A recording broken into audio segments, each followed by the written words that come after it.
Pre, malas. Talo na naman tayo sa sabong. Oo nga pre, lagi na lang talo. Masarap sana yung alak natin kung panalo tayo.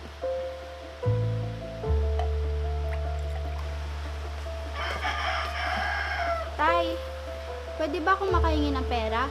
Bakit? Aanhin mo ang pera. May project lang po akong bibilhin. Nakikita mong nagiinuman kami dito. Wala na akong pera, ubos na. Tay, kailangan po namin sa school yon. Bakit ba ang kulit mo? Pre, bigyan mo na kasi. Bakit tay? Kapag kailangan namin, hindi ka nagbibigay. Pero sa mga kainuman mo, lumalabas ang pera mo. Aba, sumasagot ka na. Totoo naman po ah. Sa kanila galante ka.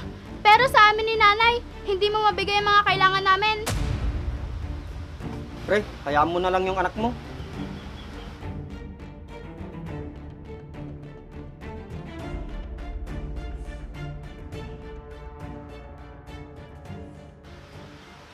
Mitch, papasok na ako sa trabaho. Baka late na ako makauwi mamaya. Bakit na naman? Niyaya kasi ako ni parang Jerry sa kabilang barangay. Ano na naman ang gagawin nyo doon? Naimbitahan kasi kami ng isang kumpare namin doon. Alangan naman tanggihan namin. Pagdating naman talaga sa mga kaibigan mo, hindi mo sila matanggihan. Huwag ka nang kumontra. Ang aga-aga, pinapagalitan mo na naman ako. Anong gusto mong gawin ko? Matuwa sa ginagawa mo? Wala ka na nga oras sa amin ng anak mo! Bakit ba puro ka na lang reklamo? Mabuti nga, binibigyan ko pa kayo ng pangkain ng anak mo. Oo! Nagbibigay ka nga! Puro sambat naman ang inaabot ko! Mabuti pang maghanap na lang ako ng trabaho! Mabuti pa nga, magbanat ka naman ng buto para hindi lang kayo palamunin dito. Makaalis na nga. Sige, umalis ka! Mas mabuti pang doon ka na tumira sa mga kaibigan mo!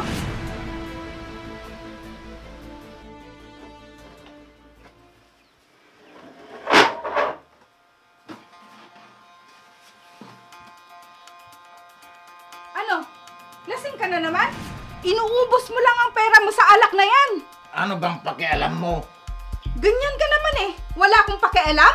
Asawa mo ako, Franz! At may anak tayong pinag-aaral! Minsan, hindi na nga siya nakakapasok dahil wala siyang baon! Akala ko ba maghahanap ka ng trabaho? Oo! Maghahanap talaga ako ng trabaho! Maghintay ka lang! Pag nakahanap na ako, hindi na kami aasa sa'yo! Dapat lang, para hindi kayo laging umaasa sa akin. Wala naman kaming aasahan sa'yo! Gutom lang ang abot namin!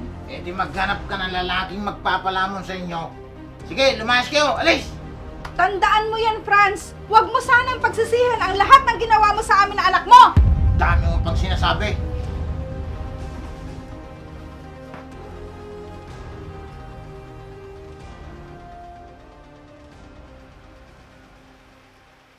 Tara na, anak. Umalis na tayo dito. Iwanan natin ang tatay mo. Kawawa naman si tatay. Anong kawawa? Hindi nga niya kayang ibigay ang pangangailangan natin. Sigurado na po ba kayo, Nay? Naiiwan natin si tatay? Oo, anak. Nagsasawa na ako sa ganitong buhay. Gusto ko namang makalaya. Sana magbago na po siya, Nay. Malay mo naman, magbago siya pag wala na tayo sa tabi niya. Tara na, anak. Habang tulog pa ang tatay mo.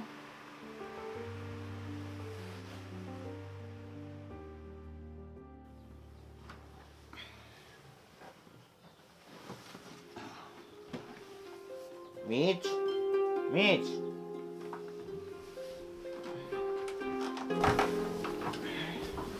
Parang naririnig ko lang sila kanina. Saan kaya sila nagpunta?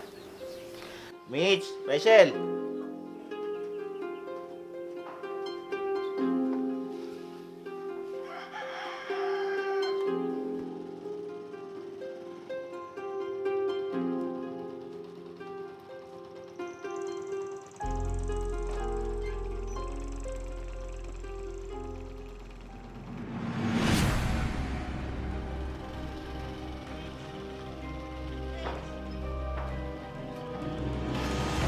Mitch! Bumalik kayo dito ng anak natin! Iniwan na ako ng mag-ina ko. Paano na kaya ako nito?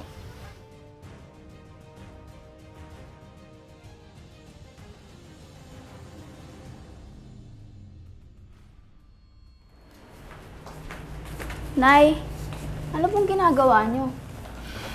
Wala anak, inaayos ko lang yung mga papel ko sa office. O anak, sa susunod na pasukan, college ka na. Anong kukunin mong kurso? Nay, gusto ko po sana nursing.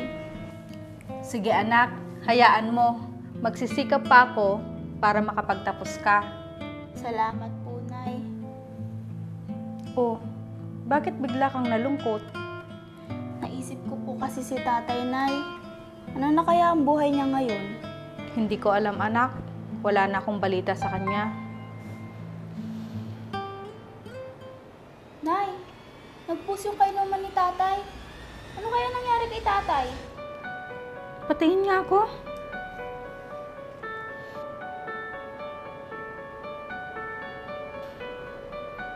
Ano kaya nangyari sa tatay mo anak? Pwede ko po ba siyang dalawin, Nay? Ikaw ang bahala anak, total, tatay mo naman siya. Salamat po, Nay. Hindi ko naman sinabing kamuhian mo ang tatay mo. Nakita mo naman kung anong ginawa niya sa atin noon. Alam ko po yun, Nay. Kahit papano, tatay ko pa rin siya. At mahal na mahal ko po kayong pareho. Mas lalo ako anak. Mas mahal kita at mahalaga ka sa akin. Nay, bukas na bukas po pupuntahan ko po si tatay. Habang bakasyon ko, dun muna po ako ng ilang araw. Sige anak, ikaw ang bahala. Sige po, Nay.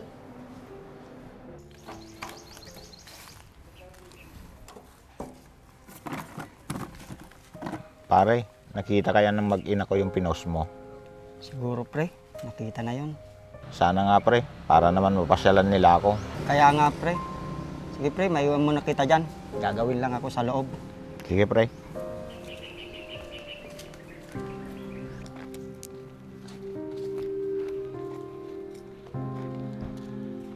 Tay?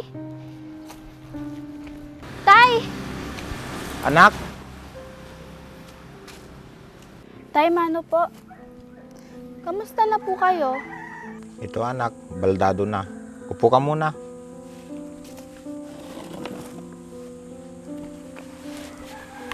Ano po ba kasing nangyari sa inyo, Tay?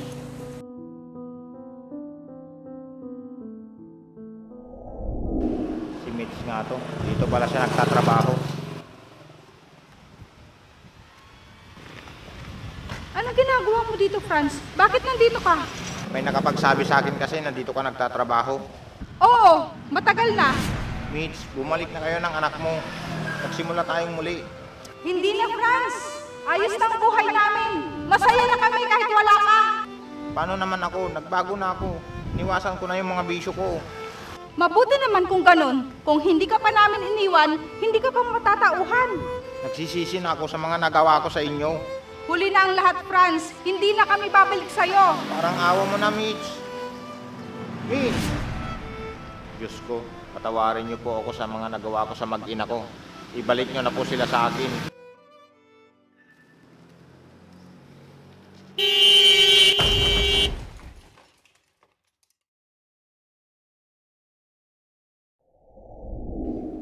Simula nun, hindi na ako muling nakalakad. Tay, bakit hindi niyo po pinaalam kay nanay ang nangyari sa inyo? Hindi ko na pinaalam dahil alam ko naman na hindi na ako mahal ng nanay mo. Hindi po yan totoo, Tay. Mahal ka po namin ni nanay. Paano mo naman nasabi yan, anak? Basta po, nararamdaman ko po na mahal ka pa rin niya. Dahil kung hindi po, ipinagpalit ka na sana niya sa manliligaw niya noon. Sana pala nag-asawa na lang siya ng iba dahil wala na rin naman na akong silbi. Huwag po kayong magsalita ng ganyan, Tay.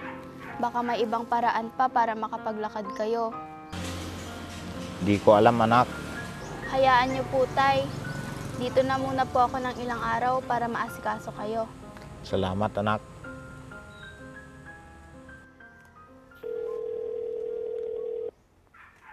Hello, Nay. Bukas po, uwi na po ako dyan. Sige anak, kamusta ng tatay mo? Maayos naman po siya, Nay. Di nga lang po makatayo ng maayos. Kamusta naman kayo mag-ama? Nagbago na ba talaga ang tatay mo? Opo, Nay. Lagi nga po niyang kinukwento nung magkasintahan pa kayo. Sus, Bakit niya pa inaalala yun? Matagal ng panahon yun. Nakaraan na yun. Siyempre po, Nay, dahil namimiss ka na daw po niya. Hay nako anak, binobola ka lang ng tatay mo, baka may kailangan lang yan. Kabisado mo nga talaga si Tatay, Nay. Ikaw talaga anak. Siya sige, mag-ingat kayo dyan. Maya-maya papasok na ako. Sige po, Nay. Kayo din po mag-iingat dyan.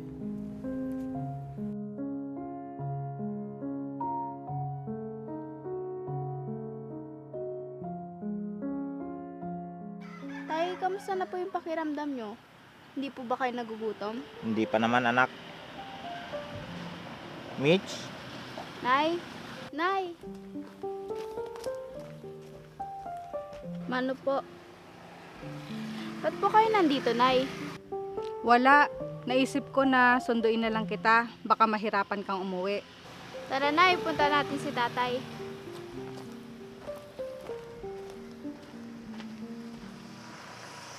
Tay, baka may gusto kang sabihin kay Nanay.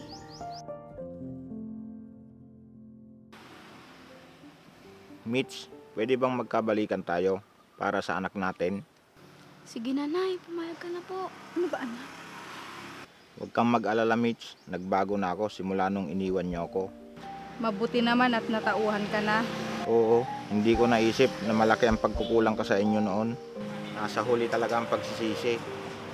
Masaya ako at nagbago ng pananaw mo sa buhay. Kung di lang para sa anak natin, hindi ako papayag. Papayag ka, Nanay? Mabubuo na ulit ang pamilya natin? Oo anak, nakapag-desisyon na ako bago pa ako pumunta dito. Salamat, Mitch. Oh, huwag ka nang tumayo, Franz.